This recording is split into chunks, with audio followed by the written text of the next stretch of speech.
कह रही है कि कांग्रेस वहां से बिहार रही, इस वजह से ऐसी स्थिति। देखिए, वो उनका घर का रिश्ता है और घर के रिश्ते में 2 दिन रुकना, 1 हफ्ता रुकना, पीढ़ियों से हैं वो पीढ़ियों से लोग वहाँ पे काम कर रहे हैं और वो परिवार का रिश्ता है। लोगों से जाएंगे, मिलेंगे और अपनी जो पुरानी यादें हैं, जो पुराने रिश्ते हैं वो ताज़ा करेंगे। और उनके साथ जो उनका जब छोटे से बचपन से प्रियंका जी वहाँ जा रही हैं, कोई नई बात नहीं है, जो बहुत छोटी सी तब से जा रही हैं।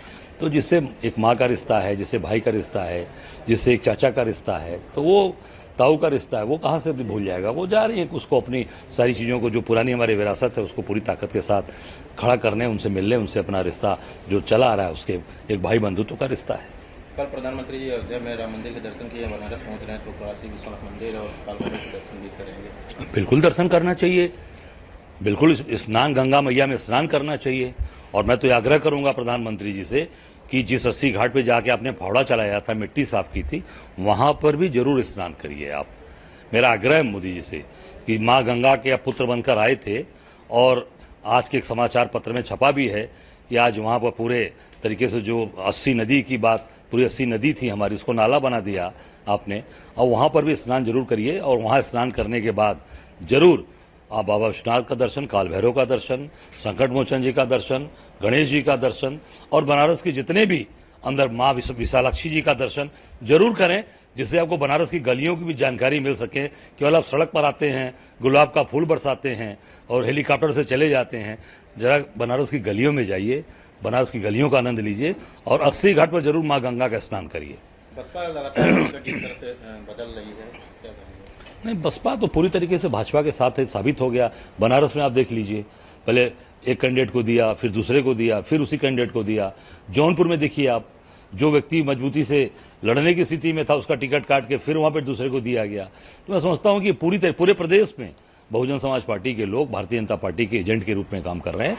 ये उनके वोटर को, उनके लोगों को समझना चाहिए। जिस संविधान को बनाया हमारे बाबा भीमराव अम्बेडकर साहब ने, उनकी बात करती है मायावती जी, और उन्हीं की बनाए हुए संविधान को भारतीय जनता पार्टी खत्म करने पर लगी है। उनके मंत्री के द्वारा, उनके सांसद के द्वारा, लगातार उनके नेताओं के द्वारा ये बयान आ रहे हैं और बार बार ये लोग कह रहे हैं कि उस संविधान को हम 400 पार, 400 दीजिए, संविधान बदल देंगे, हम आरक्षण खत्म कर देंगे।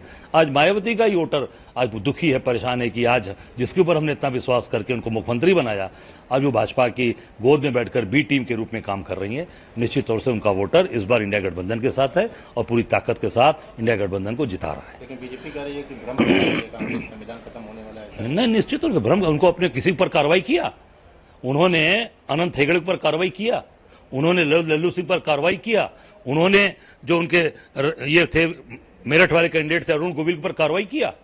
आज ये कल तो उन्होंने जो रोड शो किया अयोध्या में, उसमें लल्लू सिंह उनके साथ थे। उन्होंने बोला था संविधान खत्म करने की बात, अनंत हेगड़े ने बोला था, अरुण गोविल ने बोला था, तमाम ऐसे नेता हैं जो उन्होंने बोला। उनके पर एक भी भारतीय जनता पार्टी ने कार्रवाई की। अगर आप ये कहते हैं कि हमारे ऐसी सोच नहीं है, हम संविधान नहीं बदलेंगे, आप तत्काल इनके ऊपर कार्रवाई करिए, इनको निष्कासित करिए पार्टी से।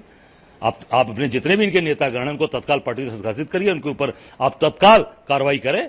तब मैं एक संदेश जाएगा कि आपने जैसे बोलने वाले के ऊपर जो संविधान बदलने की बात तो है, उन्होंने अपने मन से बोला था और ये भारतीय जनता पार्टी ने उनको कार्रवाई की, उनको 6 साल के लिए पार्टी से निष्कासित करिए।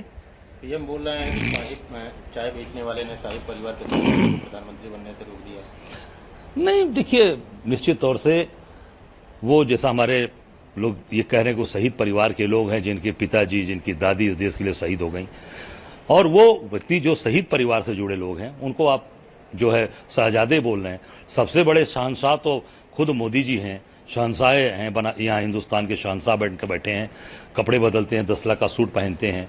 उनके आप देखिए, जो भी कपड़े दिन में 4 बार बदले जाते हैं। मुझे नहीं लगता कि इसके पहले कोई भी प्रधानमंत्री रहा हो जिसके 4-5 सेट बदले जाते रहे हों, जो 10 लाख का सूट पहनता हो, अपने नाम का प्रिंट करा रखा हो और अपने तुसाद के जाके उनके म्यूजियम में अपना स्टैचू लगवाया हो। मुझे नहीं लगता है कि इतने ऐसा कोई देश का प्रधानमंत्री हो। 8-8 हज़ार करोड़ की आप जहाज पे चलते हैं, आप जितनी आपकी गाड़ियां चलती हैं आपके फ्लीट में, वो सब 5-5 करोड़ 10-10 करोड़ की गाड़ियां हैं सब आपके, चाहे वो लैंड क्रूजर, लैंड रोवर हो, चाहे BMW हो, जितनी बड़ी बड़ी गाड़ियां सब आपके काफिले में चलती हैं। तो शहंशाह तो आप हैं हिंदुस्तान के, आपसे बड़ा शहंशाह कोई हिंदुस्तान में हुआ ही नहीं है।